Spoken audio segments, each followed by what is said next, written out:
Click, click record.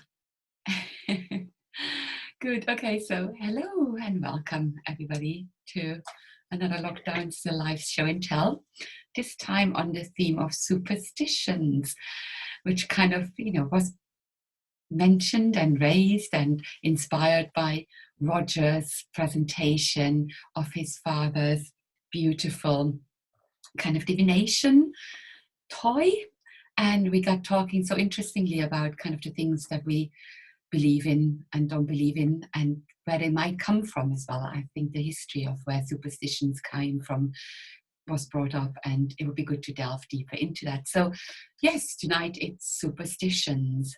And I think these kind of dark early nights, they fit quite well with that theme. And there was a bit of nice conversation going on as well in the group about stories and those kind of myths and where they kind of actually add to superstitions. But I guess it's always about how much belief you put into those stories and whether you think those stories bring you luck or something opposite. So I think that is a really interesting angle that we can explore maybe another time and delve deeper. But today, we've got 6 of you sitting there nicely. And I don't know, does anybody want to go first? Maybe Lisa, actually, because Lisa we haven't heard from Lisa in such a long time and we've really missed you. So I think it'll be really, really nice for you to go first, if that's okay. Yeah, that's fine. Right, well, I'll tell you the truth. This presentation, it's grown a little bit since last week. But it was going to be for the souvenirs, but it kind of fits really nicely, and I've extended it a little bit for superstitions. So I'll just start. I'm going to read a little bit out to start with of some research that I did, taken from an essay by a woman called Liat Ben Senior, who's an Israeli specialist in human genetics. So I'm going to talk about honouring the placenta in different cultures. The placenta is a multifunctional organ that provides all the needs of the growing baby in the womb. After the baby is born, the placenta or the afterbirth is not needed anymore. Different cultures handle its disposal differently. While some societies discard the placenta as biological waste, other cultures hold ceremonies to honour the placenta for its essential role in the baby's life. In 2010, medical anthropologists Daniel Benishek and Sharon Young studied the placenta traditions across 179 societies. Among the 109 communities that held placenta rituals, there were 169 different disposal methods, which is like a massive amount. And which included burial, incineration, placement in a specific location, or eating the placenta. Many cultures believe that the placenta is a close relative to the child and attributes human qualities to the placenta. Ancient Egyptians, as well as some other cultures, believe that the placenta is the child's secret helper or guardian angel. In Cambodia, the placenta is considered to be the origin of the baby's soul, and therefore the burial place is surrounded with spiked plants to protect the baby's soul from evil spirits. In many traditional communities, people believe that the condition of the placenta will predict the child's future skills and abilities. Also, it is believed that improper handling of the placenta can affect the health of the mother or the child. Thus, rituals for the handling of the placenta can be performed precisely and with great care. Many of these rituals involve washing the placenta in special liquid, wrapping it with certain fabrics or plants, placing it in a specific vessel, and burying the placenta in an appropriate location. Quite a few cultures believe that it is important to pick an auspicious place to bury the placenta. In Turkey, if parents wish their child to be devout, they bury their placenta in the courtyard of a mosque, whereas if they want their child to care for animals, they may bury it in a stable. In Malaysia, After the placenta is prepared with salt and tamarind, it is buried along with books and pencils under the doorway of the child's house. In the Malay believe that following this tradition will ensure the child will grow up to be hardworking and a good student. But in Ukraine, the beliefs were the opposite. The midwife must not bury the placenta in a doorway or any place where it would be stepped over, or else the mother would become infertile. The Hmong people of South Asia believe that a person has a spiritual connection with his or her placenta throughout their life. It is important for the placenta to be buried at home. When a Hmong person dies, the soul returns to its birthplace and reunites with its placenta, which helps the deceased travel into the spirit world to join ancestors. The Maori people of New Zealand use the same word for placenta and land, wenua. They believe that the placenta burial symbolises the connection between the newborn baby and Mother Earth. On the Indonesian island of Bali, the native tradition is to enclose the placenta in a coconut shell and hang it from a tree in the village graveyard. It is believed that this will protect the child from illness and misfortune. The village of Bayung Gade has become a tourist attraction due to the hundreds of placentas hanging in its graveyard. Indonesia's Ministry of Education, there's a picture there. Indonesia's Ministry of Education declared Education and Culture declared the ceremony a National Heritage Site in October 2020, so only last year. While some of these rituals may seem superstitious, the respect shown the placenta since ancient times indicates that our ancestors knew there is more to the placenta than medical waste. Another little picture there of one of the graveyards with the little coconut, the way that they've wrapped them. They've kind of cut the coconut in half and then put the placenta in and then put like a tie around it and wrap them on the tree. Now, you may be wondering why I'm talking about this. And that is because this picture was taken, well, it's actually a video still, and it was taken only last year, right at the end of March, which was during, basically the first week that we all got locked down, or just before that actually, for the pandemic. As you can see, I'm wearing like medical gloves and a mask, and that mask was like the first mask that we'd bought some masks. I mean, everybody started wearing masks, didn't they? But it was right at the beginning. Now, I've got another still here, which was another video, which was that was made in 2010, and that's it's like a documentary video of me defrosting and washing, so defrosting under the tap, my first placenta from my first son, and this one is from my second son. So what happened is I didn't know any of this information. I've literally only just found it out by researching. So all I knew was when I had my first son and I gave birth, I knew that placenta, and I didn't pre-think it or anything, but I felt that I wanted to take that home. And I said to the midwife, can I have that, please? And she said, absolutely. She was really, absolutely. She said, this is yours. She said, yes, I will wrap it up. I will put it in a bag and I'll get it all ready for you and prepare it for you. And she was really, really excited about it and really pleased, because it seemed like a lot of people don't really take them home. I'm not sure whether that's changed. I mean, my son's 16, so it's 16 years ago. And then what happened is I didn't know immediately what I wanted to do, but I put it in the freezer in the garage, in the bottom sort of section of it. So it had its own little tray. But I kept it there for 5 years. And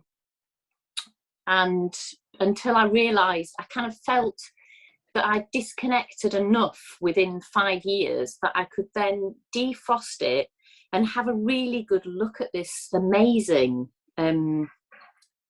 organ that kind of grows from nothing. I mean, I don't know whether anyone's squeamish. I have a couple of photos of me investigating my placenta 5 years after I defrosted it. So I carefully, I videoed it all, defrosting it. And it was a real kind of ritualistic sort of, I felt really kind of, it was, I just felt it was really special having a really good look at it, and the perfect sort of whole. I remember the midwife holding it up actually and going, look at that incredible hole, that's been made, that the skin. And then I looked and I went, oh, can I have that? I need it. Can I have that? So I sort of, and then, so I made a video that on the plastic bag that you get given, it said, on the first one, it's slightly different on the second, but the words in capitals, do not dispose. And I thought about those words quite a lot after, and I've made the video and edited it and everything, and I've never shown anyone. It's not something that I've exhibited or anything, but it just exists. And the video is called Do Not Dispose. And I hope that you can see like me looking at the words sort of in the video and thinking about what that might mean. And that's the main. I like set the camera up, and I was on my own doing it, and in an afternoon, and it just kind of and then we my husband dug a big hole and I buried it. I videoed the putting the soil onto it, and then we planted a red robin tree onto that, and that was the old house. And we moved a year after my second son was born, and I brought the placenta with us to the new house, still frozen, and transferred it straight away into the freezer of the new house. And then that remained in this freezer for a little bit longer than 5 years. It was about 6 years. So that remained in this freezer for 6 years. Now, and until I wanted to sort of find out what I wanted to do with it, and how I can, whether to make another video. But what happened is at the beginning of the pandemic, I got my family sort of pressurized me a little bit to do something with it because we needed freezer space. It was like a practical thing at the beginning of the pandemic, and everybody was, everyone was panic buying and things, and needed to sort of stock things up. So I did that, and that's why I wore a mask, because it was just to symbolise the kind of times of and it was kind of like I didn't I sort of left it, but I didn't investigate it, and it seemed a bit more rushed. But we dug the hole under a poplar tree, and that's in this house, under this poplar tree here. So and that's just a still from it. So I haven't really edited that video particularly yet, but it's just ongoing. But I just thought I'd share that with you, and that's it. Amazing. Wow. That's just amazing. Although I have to say, I am so superstitious, if that's the right word, that I would be worried something was going to go and dig it up. Yeah, I think if you if you bury it deep enough, I mean, not as far as we can see, nothing's been, nothing's attempted to dig it up, and it's been there a year now, so it should be nicely. But I mean, I just felt that it's just interesting to look at other cultures, because a lot of other cultures do. It's that kind of honouring what that placenta has done.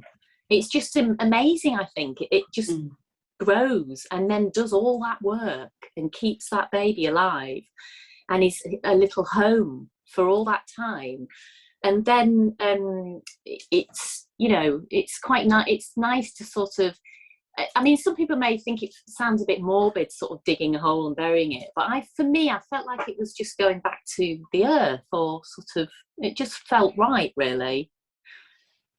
What did you feel like the other one behind in the other house? Pardon? What did you that feel that like? feels weird. That it's only down the road. It's the same road that we live on, but further up. So it does feel weird. And we considered digging the red robin tree up. Yeah. But it's actually kind of it's grown. It was sort of too big to dig up by then. Yeah. And it's very strange. And the old house as well was my husband had lived in it his whole entire life since he was a baby. Oh. So it was like a real family sort of, home, and so it's. So that's nice. So in a way, you left something there to kind of close that circle, actually. If he's grown up there and you kind of left the placenta of your firstborn, that feels like a really nice circle, So it's probably meant to have stayed there. And it's not because it's a tree. As you say, you probably can still see it when you drive past. But another question, I have so many questions, actually. I love this so much. But why did you pick a red robin tree? I'd never heard of a red robin tree, so I was. No, it's my husband. He loves red robin trees. It was his choice. Okay. He really likes them. They're a really beautiful colour, really autumnal kind of, sort of reddy kind of gingery sort of colour. Okay. Really nice, yeah. So see, that kind of adds to that circle as well, almost, isn't it? If you picked a tree that your husband really likes, who grew up in that house, and you left that there. So that's such a beautiful circle. As well, I'm really kind of, I would say, actually taken aback almost by the connection you've had with the placenta and how much honouring and appreciation you've given it. And I'm almost, because I always feel very much in touch with what's been done before, but I didn't have that at all, and I keep wondering what did I miss? I think I didn't even see it. Nobody showed it to me. I feel like I've missed out something there. I wonder. Oh, sorry. So I wonder go on. If the first midwife I hadn't been so excited about it, I may have missed that too, because she held it up and was admiring it. I was like, oh. So I hadn't thought about it before. I was just going to say, with so many cultures that have these kind of rituals around the placenta, I wonder why our culture. Why whether we really ever had that kind of thing, and if we did, how did we lose it? If you see what I mean. I think we lost it with the hospitalisation of giving birth, didn't we? Which happened after the 50s, when everything became tech. Because I know that I was one of 5, and I think the first 3 of us, 4, maybe even the first 4 of us, were born at home. And but after that, we had in my family, my mother had a baby a lot later, and that was all tech then, and she was taken to hospital automatically, and everything was, I think in the earlier days we were close to, the earthy stuff of birth in the house, literally in the house. Yeah, but that doesn't sort of answer the question in a sense that, folk memory would tell us something about what people felt about the placenta, perhaps. But there's nothing I can I can recall that sort of. Unfortunately, it's brought back to my memory, and this might be something, Dave, you or Roger remember. I don't know. About the same thing, Julian, I'm sure. You know the girl that gave birth downstairs and they threw the placenta out to the dogs, and I was absolutely like traumatized. And we were in. Was I in the flat above? Yeah. I was thinking exactly the same thing. I was going to mention. And I remembered, and she was a very odd girl anyway, wasn't she? I mean, she was pretty drugged up most of the time and out of it. And I felt this just horrendous thing. So I think the fact that you treasured it, because weirdly, the tree thing, like it's nurturing the tree. And we brought a tree, our children, our children grew in our first house, the two oldest boys. When we moved here, we bought this tiny little tree they'd grown from an apple pip, which is now enormous and covered in apples, isn't it, Roger, that we can't get off the tree. And we also had a Christmas tree that they dug up in when we used to go and dig the tree up, and that is now enormous, that we planted at the bottom of the garden. And I always associate the trees with their childhood somehow, and the fact that, you know, we had, because trees being so important as they are at this time when we're all worrying about climate change and somehow it was a very moving. I'm so glad you told us about it, because it was amazing. It's amazing. Did you must have, I mean, I don't want you to have to share, you know, anything more than you want to share, Lisa, but you must have had a birth where you were compos mentis at that point, because I don't recall being clear enough to even know what was going on at that point. It was he came a month early. And just naturally, my waters broke, and he was the waters I went into hospital, and they did realise that the waters had gone so much that I needed to be induced. Yes. So, but it all happened. This sounds mental, but it all happened within 40 minutes. Good God! So it was like he literally shot out. That is a very, very important fact, and the fact that she was so clued up, so clear about what was going on. Because I didn't have, I had a breach the first time, the second time was much better, but I didn't know my breach was my first baby, so I was completely out of it, and I don't even recall having my placenta delivered. That shows you how far I've gone, you know. So there you go. It's fascinating. You're very lucky in a way to have had that link, to be so around it. It's amazing. Yeah. I mean, it was. I had gas and air, but like I say, it was so quick that it just sort of. And he was so tiny. He was only £5, 8.5. Wow.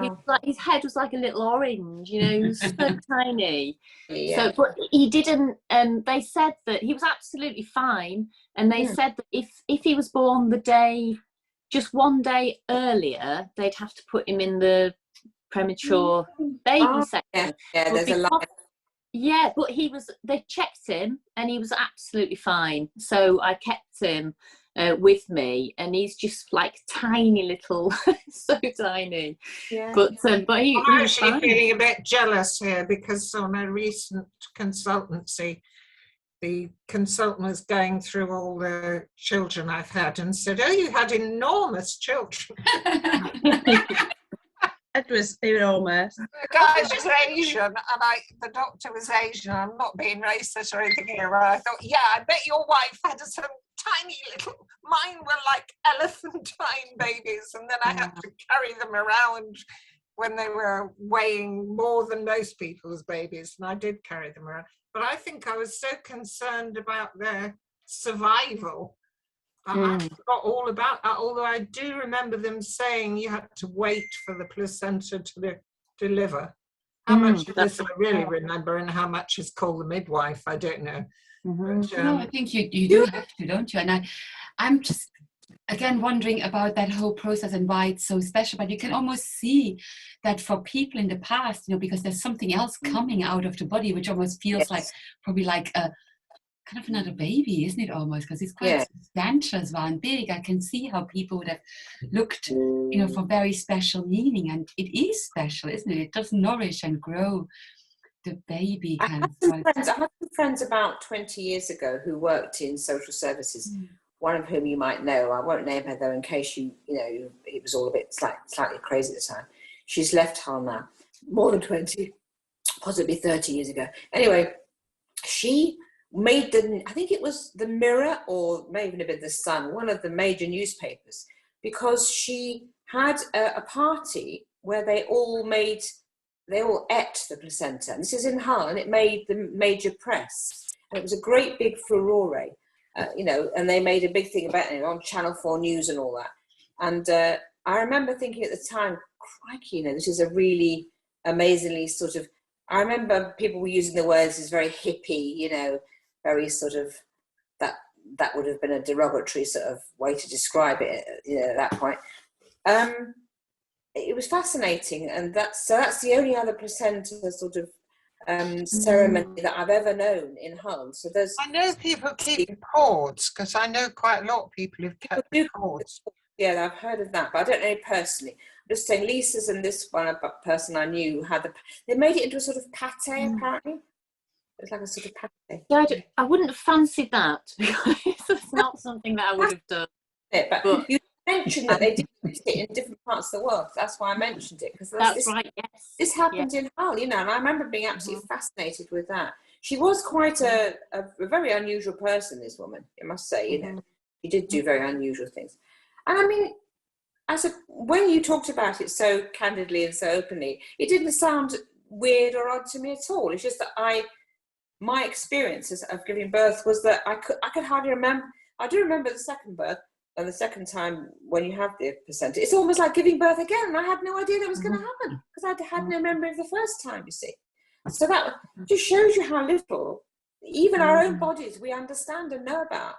I wondered if you, maybe you felt so connected to it because you had a small baby. So you were looking at it thinking, maybe there was like a primal thing where you saw it and thought, actually, that is food, that's the thing that, because it's I must say, in contrast, my second child was 8 pound 2.5, and he was quite big and very sturdy, and it was quite a difficult birth.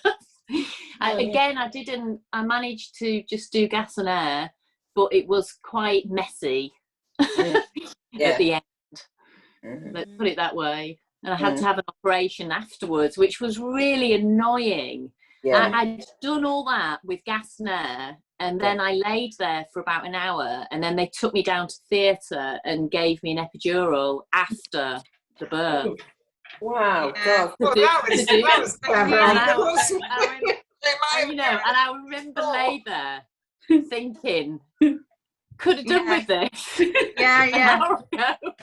I totally remember that moment where they were going, ooh, like it was that close for me as well, but I got away with not having to do that.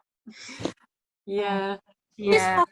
I do think it's a terrible indictment, really, that even now, and that was yours was 16 years ago, but I'm not sure how many women and or men who go to these classes, like I did all of them. I did NCT the lot, and I was never really told anything about the placenta after giving birth. I was never, and of course I was so surprised. It's unbelievable. Absolutely stunned. When I say that, I was, Sarah, and you were too, and that's so much later than me. Yeah. I thought, what? I've just done it. I know. Like, no, sorry, love. Now you've got to wait. Yeah. You got to do it all over again. Yeah, it's mad, isn't it? I wonder whether younger women now are getting better told about this. Yeah. Or I suppose now we find out more because we can Google everything. I suppose I wasn't. I was doing all the stuff that I was listening to, but I didn't do much myself. maybe that was my problem. You know, I didn't do much research I myself. read a tremendous amount of books about after the baby was born. Yes, All the exactly. things that I needed to do. And if I did them wrong, God help me and my child. I read too many of those blowing books, I can tell you. No, I didn't read any. I But couldn't help thinking what sort of response Julia would have received if she'd asked the midwives who delivered her first child Oh, yeah. if she could keep the placenta. You're making such a fuss because you're a teacher. That's what I was told. Because they sent Roger home. They said, oh, no, this won't appear till tomorrow morning. He can go home. And I went, I don't want him to go home. I'm in agony. Oh, you're making such a fuss. I knew you were a teacher because you're making such a fuss. Which was quite funny at the time because I don't think I was teaching at that point. But anyway, and then a woman next door to me, this was in town and next to the university, climbed out the window, left her baby in her pajamas and her slippers and caught a bus home because they wouldn't let her go out and smoke, I seem to remember. Never any fact. Do you remember that? I mean, it was like a madhouse. It was like a Mike Lee play or something going on when we were in there. And and then I was on the ground floor. Caroline, you might remember that because everybody came to the window because they wouldn't let them in to see me. So because I was on the ground floor, I got everybody at the window. But I'm surprised you remember so much, Roger, but you're right. It was quite bizarre. Issa, do your sons know about this? I mean, I'm not saying you yeah. Are they fascinated with it, or do they just take it? Yeah. No, they've seen these being printed off. Yeah. And the little one's like, oh, but he's not really kind of my eldest son actually helped me put some soil.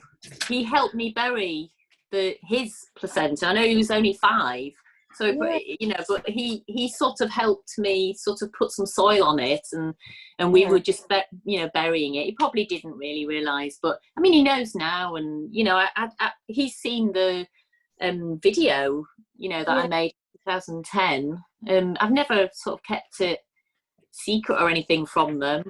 I've had pressure from the family over the years to, come on, can't you do something with that placenta that's in the freezer? They've not felt that comfortable with it. But I was determined to protect it until I was ready to bury it, which took about 5 years to come round to that. Can you let go? How you actually felt once it was buried? Can you put it into words? I mean, I suppose it does. It did feel like Marianne said. It did feel like a full circle in a way. Putting it, burying it, and eat both of them. It did feel like a, But like I say, I wasn't really ready to do that until it took about 5 years. I mean, I think 5 years is a good marker for bringing, like when you have a little, you're too busy, aren't you, for 5 years? The first 5 years, you're just constantly sort of nurturing and looking after them, and you don't really get time to sort of think, really, do you? So I suppose that once they start school, then you start to sort of have a bit of time to think about things. It's beautiful. I think I'm really fascinated by rites and rituals as well, and how we've often lost to kind of mark certain moments and periods in our life. And I think it's beautiful, that's such a beautiful ritual to mark something, and as well, like you say, to be able to do this a little bit later when you have actually time to reflect and process as to what's happened. It's beautiful. I just went out to look because the only thing I kept for ages is the umbilical cord, but Anna, I thought it's still in Anna's room, but she gave it to me recently because she thought it's gross, and it is, isn't it? It's like, so I actually don't know where I've put it. This is just me. It's somewhere. But thank you so much, Lisa. I think it's beautiful, really beautiful, and I think it's really nice to hear how you've embraced, something that should be marked and should be made special. And I think, yeah, it's lovely. So it's a nice kind of twist on the superstitions, because I think there's more to superstitions, isn't it? It's about marking things and honoring knowledge that might be buried deep inside. And I think that's what you've done as well, with like honoring this kind of, fertility that goes back probably, ages. So yeah, thank you so much for starting off so interestingly. So who would like to go next? What about Caroline or Roger? So I haven't got anything ready yet. I was hoping I could keep it going for next week. We'll see. Okay. Yeah, What about Roger then? Roger. Okay. I'll be interested. I have no idea what he's done as usual.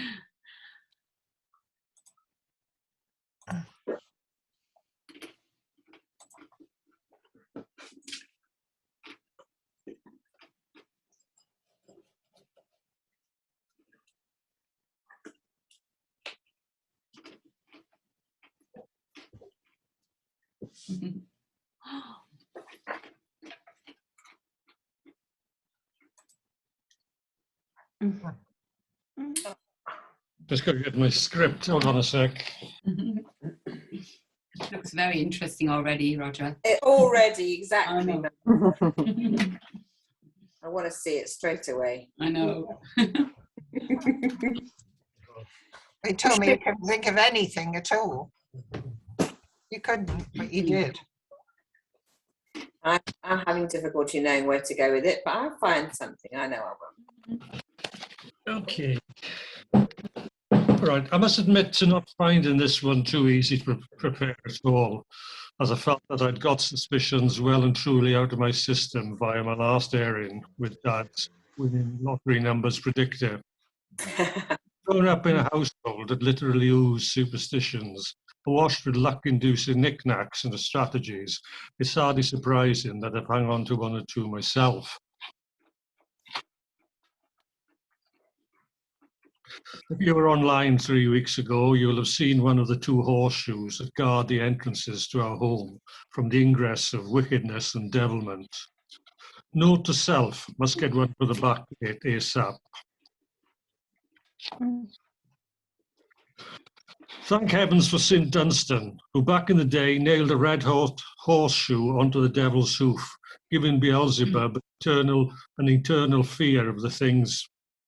However, I do find it curious that Satan was at all bothered by a bit of heat. Report that the superstition that still features most regularly in my day-to-day life is the crossing of my index and middle fingers. I have to admit that I do also touch wood quite frequently, but that's more of a low-priority, long-term slow burner for events still on the horizon and not demanding of my immediate attention.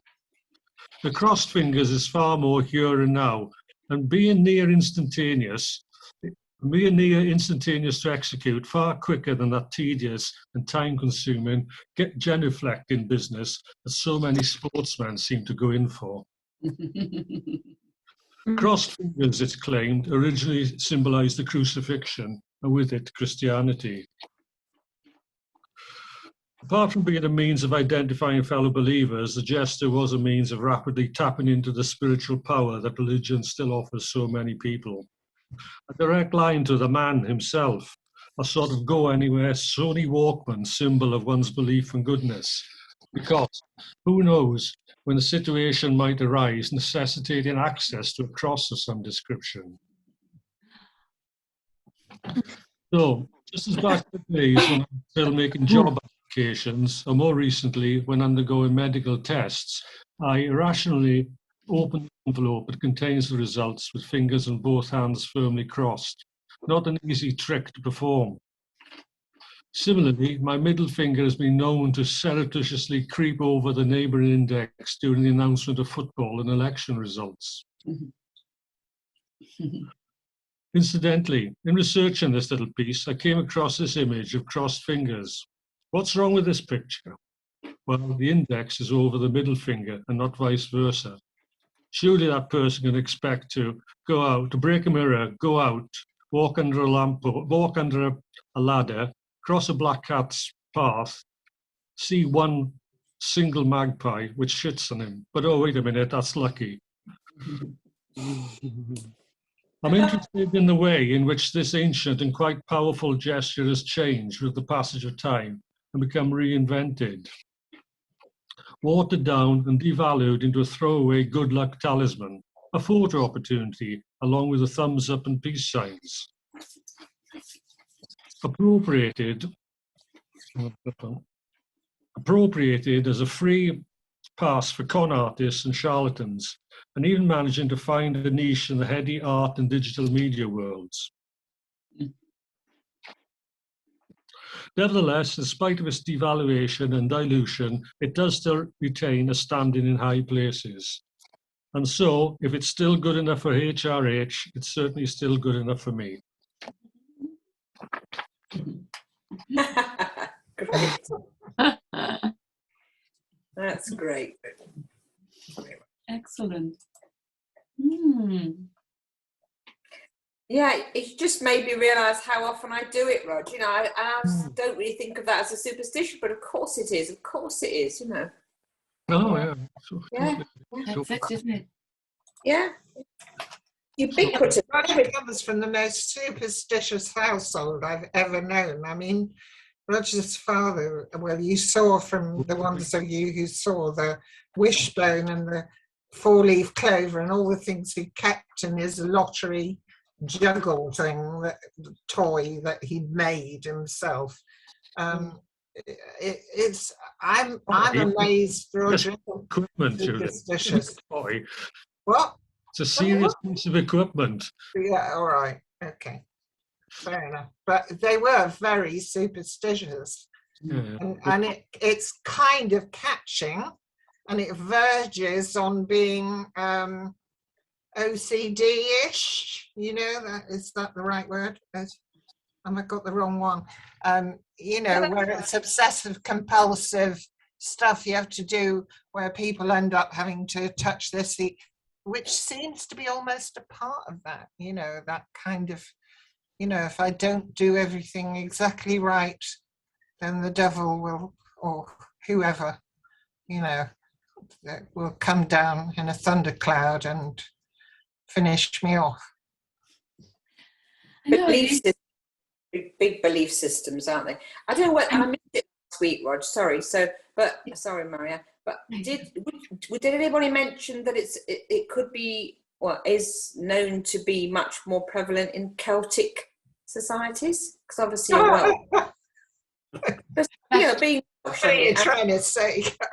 No, Welsh and Irish people are, I don't mean OCD is, I mean the myths and wonderful superstitions and stories. It is absolutely, you know, much more to the fore than, say, I should say us Brits, isn't it? Us English? I don't know. I think if you went to a rural area, you'd be, you know, I think most places have them, don't they? I think it's maybe more, yeah, maybe it's rural. Well, I mean, Doesn't everybody? say with Wales, you've got a dragon on your flag, haven't you? I mean, Exactly. if there's any better example of a mythical animal that you take seriously, Yeah. it's got to be a dragon, hasn't it? For heaven's sake. Aren't most of them just, I always think superstitions are like ways just to stop you doing daft things, like the putting the shoes on the table, you'll get germs on the table, not crossing on the stairs could be risky, somebody might fall. I think there's always sort of weird, you know, sensible reasons for Sarah, but I thought that about walking under a ladder. I thought, well, somebody could have it, but it's not to do with that. The original reason for many of these things is kind of mythological. I'm not going to say, because part of mine's to do with that in a way. Yeah, because, and as well, I was just going to say, actually, with fingers crossed, I agree with the ones that Sarah says. I think there might be kind of differentiation between some and where they've come from. But fingers crossed, and what's amazing, or touching wood, which I find is even more, you know, in my office with like, you know, they're all really young, but everybody, we said something and then immediately everybody went, touch wood. You know, it's really weird. You have to, and you have this urge to do it, otherwise. Sorry. Yeah, so that's a really good one, touch wood. Because that is totally superstition, isn't it? And I do wonder where that actually comes from. Why wood? Why touch wood to bring it comes from relics. tradition. Yeah, Relics. Yeah, relics. Really. Sorcery, did you say? Oh, sorry, what did you say, Roger? I said it's Christianity again. It's the cross and relics. Ah, the cross. Relics. Yeah. Wood. I hadn't thought of that. Of course. Touch wood, touch The the wood. cross. The wood that we crucified. Of course. That makes sense. Okay. It's all tied up with guilt and. Marianne, can you see Graham on the Zoom? Because I think he can't. He's unable to contribute. Oh, I can see you. I can see. Oh, is it? You're back in. Oh, right. I've just yeah. Can you see me then? I can't. Oh, right. I can just see that your name. I think, yeah, it's your name on the Yeah, I don't know, video. So maybe you need to turn on your video. I've tried it. I've done it, Marianne, a couple of times, but it's not worked out. Because we I can. can't see Roger now either. I can see Roger's still there. It might be your screen, Sarah. Roger's there. But Graham, yeah, it's so I can see. It doesn't your matter. name. It doesn't matter. But you can talk. Anyway. Sorry? We can hear you, so. Well, I've just caught the end of Lisa's. I fell asleep earlier on. Sorry, I missed the very beginning. What you were just talking about there. I think it's a generational thing. Do younger people still believe in this kind of stuff, or do they act on these things? I don't know. Is it Depends whether their parents do, doesn't it? I should Yeah. think, Graham, whether it's been passed on as a habit, right? almost a bit. Yeah. Yeah. I don't know, but this is what I mean with touch wood, because I was in the office. One is 24, the other one 27, and the other one is from Lithuania, and as well kind of 24. So quite a lot younger than us, but we literally, everybody went immediately, touch wood. And it was such a collective moment. And I think it's that is in England. What did you say, We Marianne? don't have it in Germany. We don't. That saying does not exist. Oh, really? No, it does not exist. We do not touch wood to kind of make sure something doesn't happen. I've I only never knew started that. saying it recently. I've started saying touch wood, but only in the past sort of 5 years. Okay. I don't know It's if a newish thing Hmm. for me. Even though it was always around, it's not something I used to say a lot until quite recently. Until quite Well, I recently. didn't know what Roger just said. I thought that was, I never knew that. It's interesting.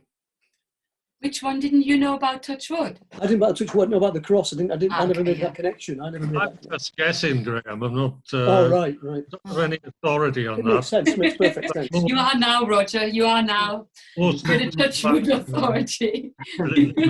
We'll be quoting you forever. I was wondering whether it was further back. When I say further, no, not further back, because that's pretty far back. But what I meant was like the ancient woodland stuff, and hanging trees. Pagan stuff. Pagan, green, the green. Worshipping the green. That's what I think. That's what I would. I would probably think. Wasn't the cave paintings? Isn't there a suggestion, not that anybody can know, that by painting the animals on the walls of the cave, they could in some way charm the animals and therefore catch them and eat them? And I thought there was a lot of that about. And making your mark, that's kind of quite superstitious, leaving your mark on things and, and the stigmata, and it goes on forever. Graham's back. Hello, Graham. Yes. All right. We had a hilarious conversation once about how many different beliefs around sneezing there were. Oh, yes. We were having a I drink. can tell you about that too. I can tell you what that's about when you say bless you, but I'm not going to because it's in my presentation. Well, maybe this is a good kind of transition then, nicely into Julia's presentation. So, All right. Okay. you read the mythical. I got myself in for that, didn't I? Oh, Yeah. true. Thank you so much, Roger. I loved it. I loved the simplicity and the kind of reminder of those really simple everyday superstitions that we probably just all unconsciously, use. Fingers crossed. Simplicity is my middle name. Again, in German, we don't cross our fingers. We press our thumb. Do you? Yeah, yeah. We say Daumen drücken, so it's like press your thumb. And this is the symbol, so you go like this. Oh. Weird, isn't it? Anyway, right. Julia, over to you. Right, I'm going to try now and see. Right, I think they're there. I've got to share my. Oh, Roger, I haven't shared my screen. I've got it on mine, but I haven't shared. Oh, should I share my screen first? Perhaps? Oh dear, I've got it up, but I've got to share my screen. I've lost the green thing. Go back to that. Go back to what? No, that's not right. That's some word. Yeah. Yeah, but have you shared your screen? No, We need to go back then, don't we? I don't know. I can't find the shared screen now because it was there before I did this. Maybe if I close it, it'll go back. No. Here we go. Getting somewhere now. All right. I'm sharing my screen now. Right. Okay. Thank you. You are very good. Right. Thank you, sir. Right. Okay. Superstition. Here we go. I thought I'd put a few witches at the top. A few witches I've drawn. Right. Belief in witches thrived in Shakespeare's time, and that curses were responsible for illness. I'm going to have to make this smaller because I can't read it. Oh, sorry. Roger, I've got people over the top of the words. How do I get it? Look, I can't read because I've got a strip of slider in the corner. Where? Will that get rid of it? No, I don't think it's. I think it's someone coming to. No, but I can't read the words. I'm going behind pictures of everybody. Oh, there we are. I've got my gloss so I can read that. Right. Belief in witches thrived in Shakespeare's time, and that curses were responsible for illness or misfortune. There are quite a few Elizabethan superstitions which continue to the present day. For instance, walking under a ladder, which actually refers to the gallows. Blessing someone when they sneeze, and this is a reference to the devil entering your body via your mouth. That's very topical, isn't it, really? It is still considered unlucky to spill salt, and the reference for that is because salt was actually very expensive, so quite a practical. Shakespeare included a great deal of superstition in many of his plays, such as Macbeth, Midsummer Night's Dream, exploited myths and superstitions such as the beliefs in fairies and witches, as they were popular amongst both royalty and the common people. The belief in witches tended to be targeted on poor single women. There's a surprise. Especially if they had some kind of pet, I wish Michelle was here, which could be considered a familiar, otherwise known as a demon advisor. Thousands of witch hunts still take place across the world, for instance, in India, targeting vulnerable women and implicating the caste system.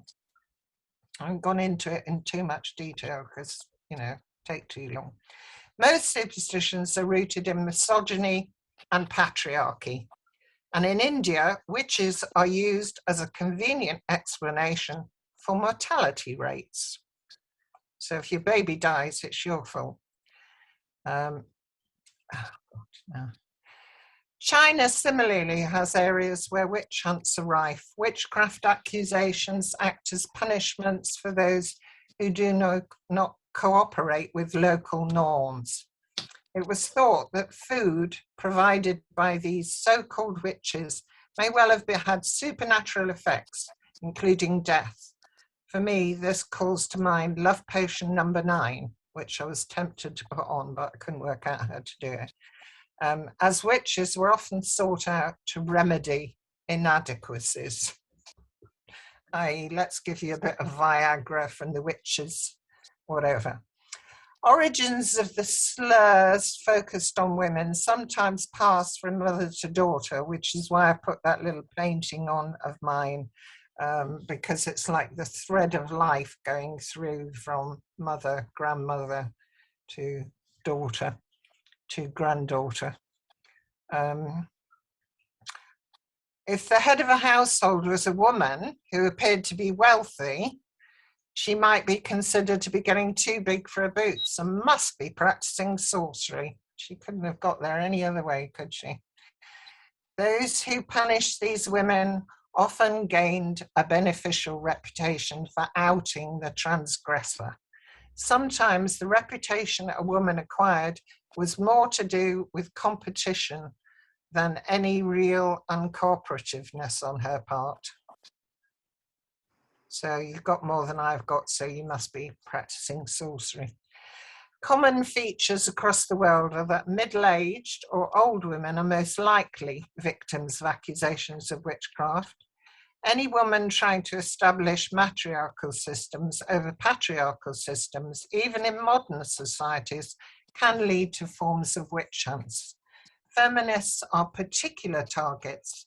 Both men and women and their truths are undermined, as for example, in the case of Me Too. I can't go into all that. There's loads of things I thought about to do with how, you know, if you say something now, it's politically incorrect, you're in big trouble.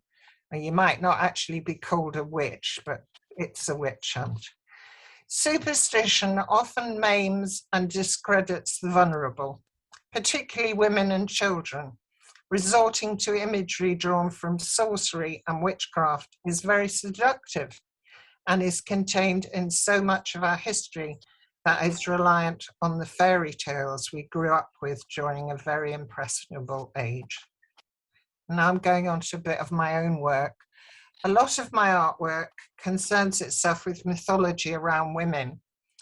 An exhibition I had at the Kingston Art Group Gallery in 2015 entitled Echoes, that was the poster for it, and the picture is like the scream from Hitchcock's film, except it was actually me in the bath. Right. A short film of this exhibition with me discussing my work can be found on my WordPress diary, bit of publicity here, called Camouflaged Exposure. I'm including the link should any of you wish to find it from my 2015 entry. That's that actual exhibition. One of the paintings in that exhibition relates to a German fairy tale entitled The Six Swans, collected in Grimm's fairy tales.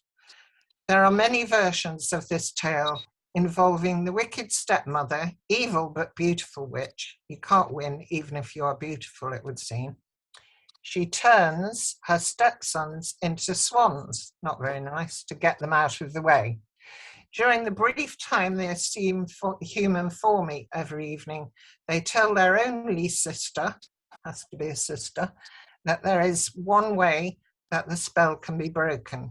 She must agree to remain silent for 6 years and sew 6 magic shirts made from nettles. So this was my painting that was about this, really. Of course, she feels her responsibility and spends years painfully collecting nettles, living in a remote hut, sewing the shirts in silence. There is a further twist when she is later about to be burnt at the stake, when the 6 swans come flying through the air. She just happens to have the shirts with her. She throws the shirts over them and they regain their human form, all except the youngest brother, whose shirt is incomplete. His arm remains a wing. Due to the missing sleeve, his sister failed to sew. Not to be denied, they burn the stepmother at the stake. The origins of this tale can be found in Greco-Roman times and also found in French and Nordic oral traditions. Sometimes the number of brothers varies, but it's always the sister who has to sort it. And that's me working on these paintings. I did little tiles with lots of different mythology about swans. I had a major obsession with swans at this point. And I think the deer was supposed to be a sort of the sacrifice sister in my head somewhere. I'm not alone in my fascination with mythology, as artists have forever plundered the storytelling tradition for inspiration. And I have always been drawn to anything involving transformation, transgression, and shapeshifters. The artist, as an outsider, is of itself a kind of alchemy, finding ways to highlight injustice quite often.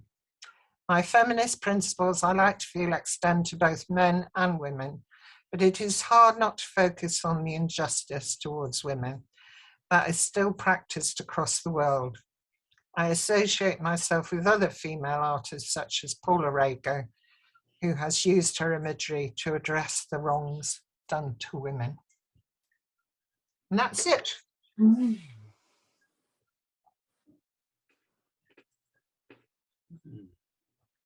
How do I get rid of it? Go back to me.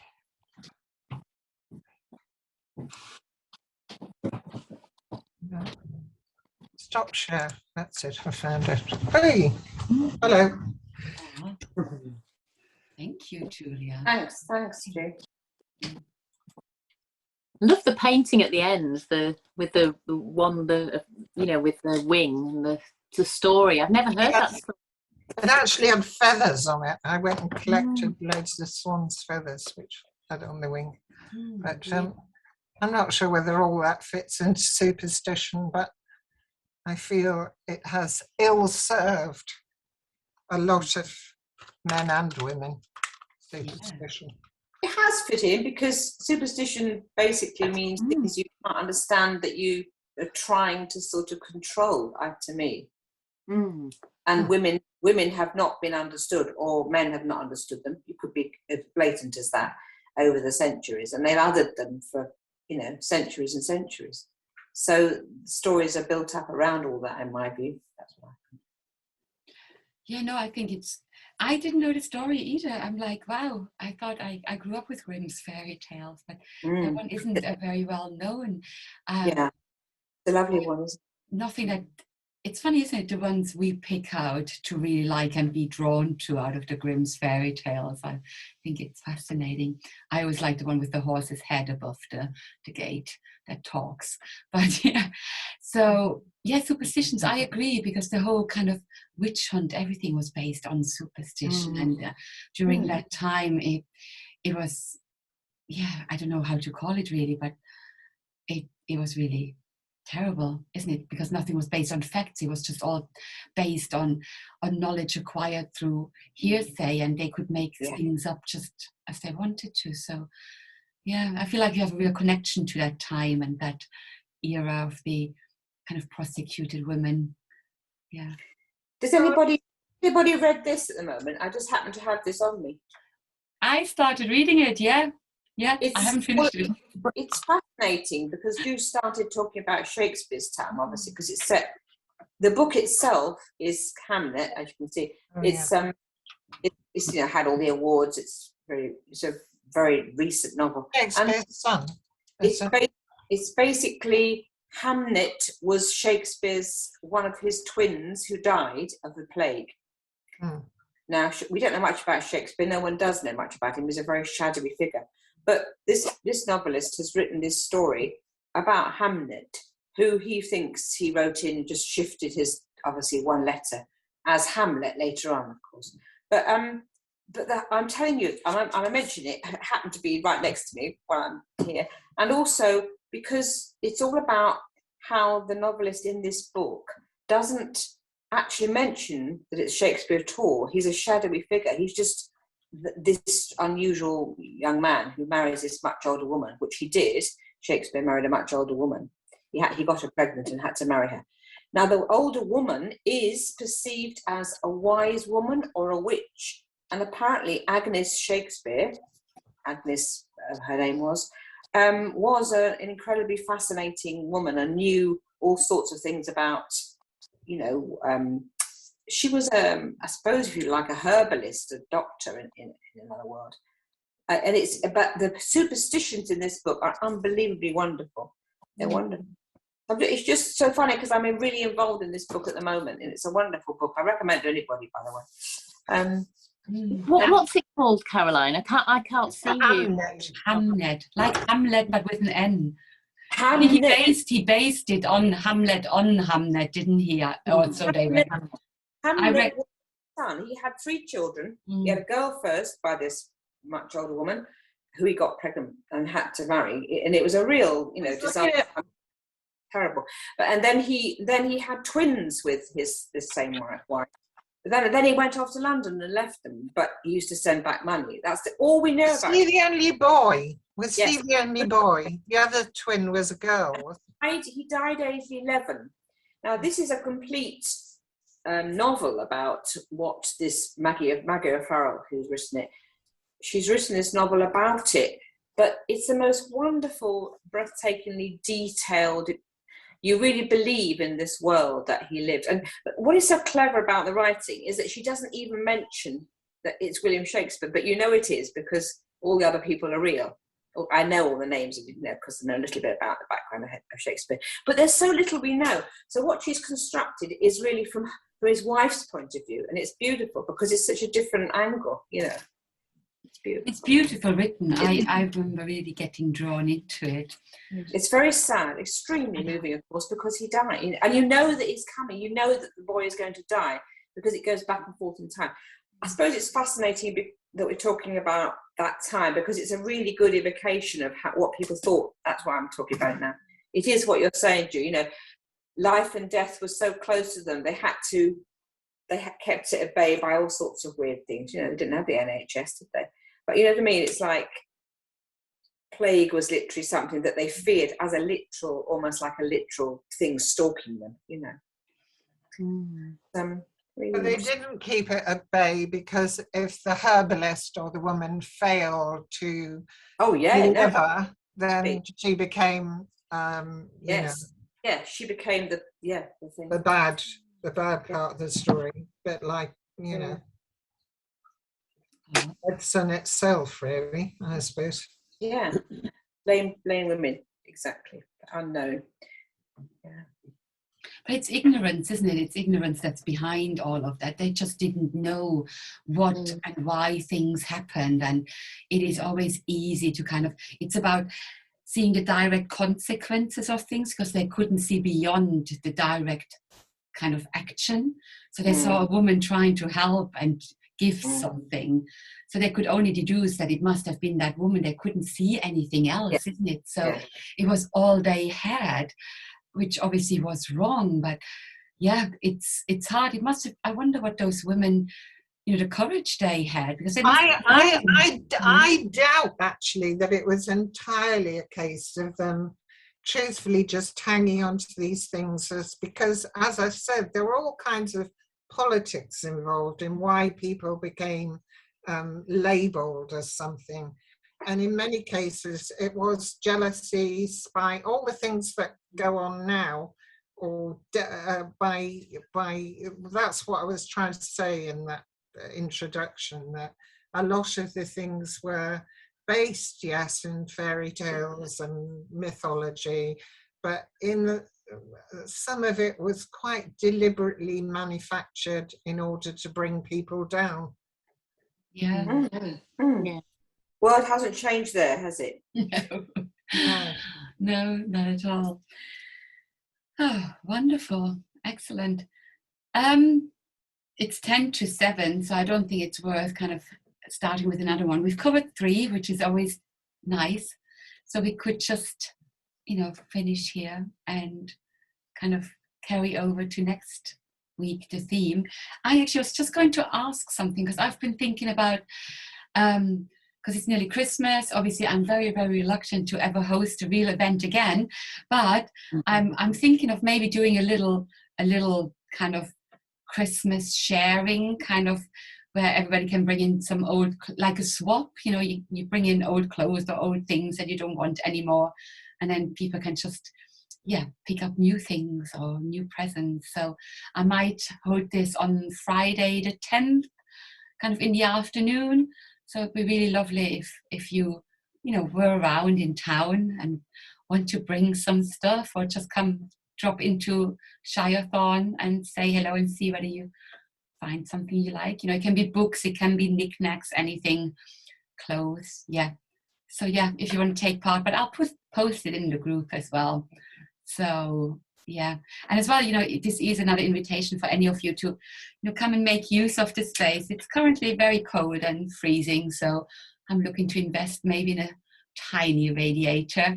But I think for events with a few people, or just spending a few hours in, if you want to go in and write or think or be creative, please do so as well, because it's nice. What's really nice is to be added to the group and to see the conversations going on, because there's over 30 people there now. There is a Christmas party, I think, coming up, and I will share those details, a proper official Christmas party, I think on the 11th.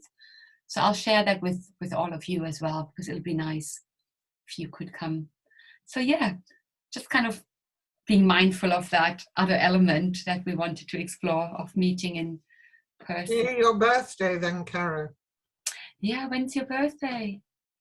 Oh, I've got a birthday on the 12th, yeah. 12th of December. Mm.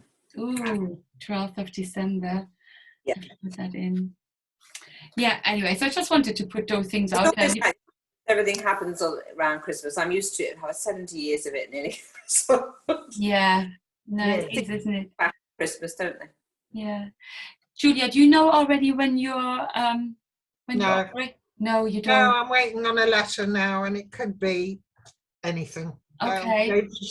They just rang off when I asked for more information about a time scale. Can't do that, can't tell you. No. That was that. Said you'll get a letter. Okay. And I don't really know whether the letter will just tell me when I can see the surgeon, or whether the letter will also give me some date, because it sounds like there's some ifs and buts about whether how they'll do it, what they'll do to me, blah, blah, blah. Yeah. Anyway, I've decided I've lost faith in it all, and I have been out. I've even been to a friend's yesterday, but that's because I feel like I've isolated and kept away from everybody, and then they cancelled it, and I'm fed up. I know.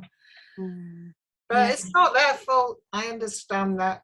It's just, it would have been nice if somebody had said, "We're very sorry, Julia."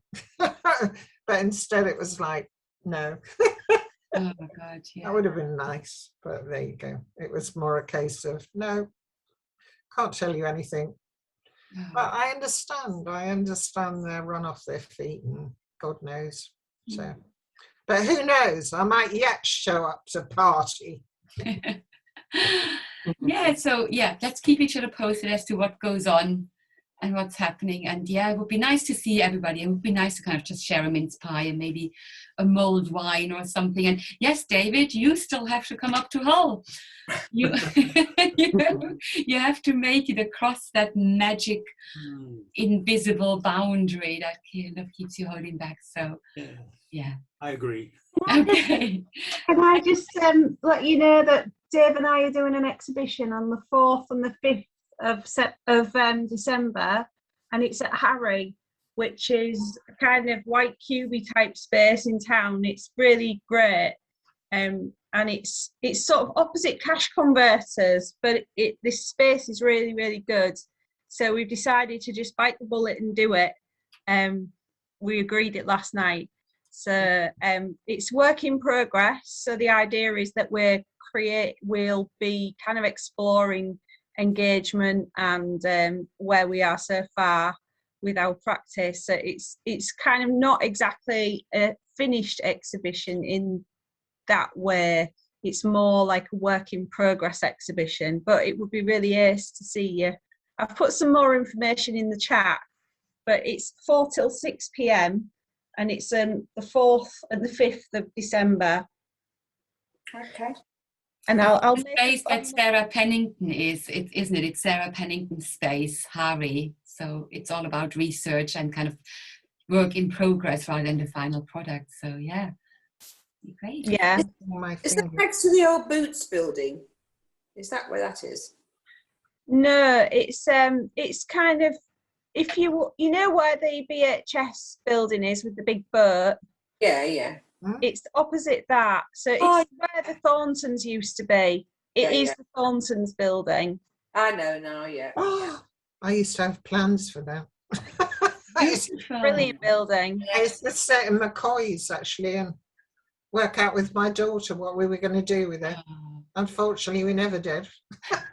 Oh, well, you should go and have a look and do an exhibition in there.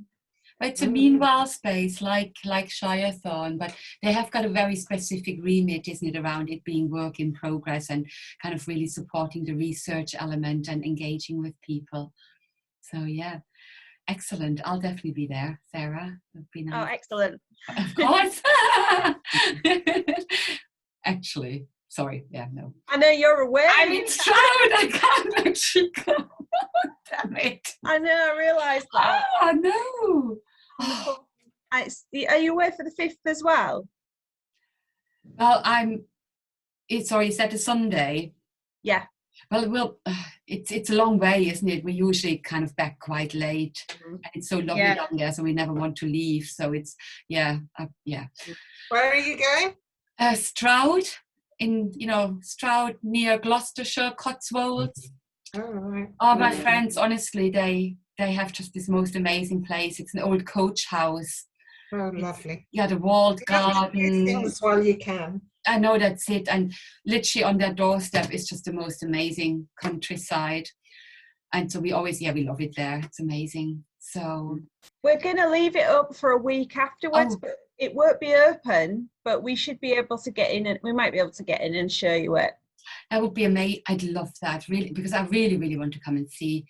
Yeah.